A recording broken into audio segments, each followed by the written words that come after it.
In this video, we are going to see how we can deal with the purchase returns in QuickBooks. So let's get started.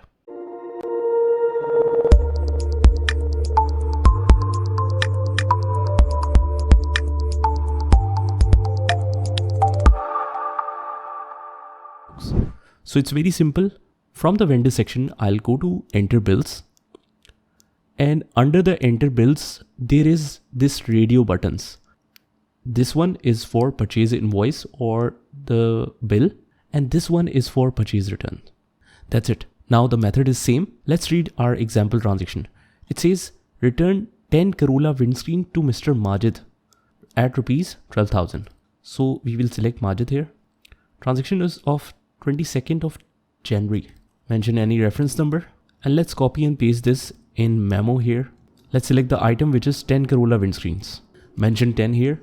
Now what this black box indicates is you can check the status directly from here.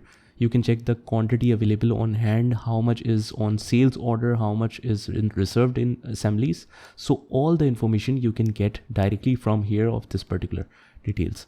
So you can show the details and you will get details of about all the sales order, pending bills, whatever. So it's very cool. So since we have purchased at 12,000, we are returning it at the same cost. And that's it. Save and new. Let's go back and go to reports and transaction journal. Now it's exactly the opposite of purchase invoice. When we enter purchase invoice, we enter inventory debit and payable credit. And now it's payable debit and inventory credit. Simple. So guys, this is how you can enter the purchase returns in QuickBooks Desktop.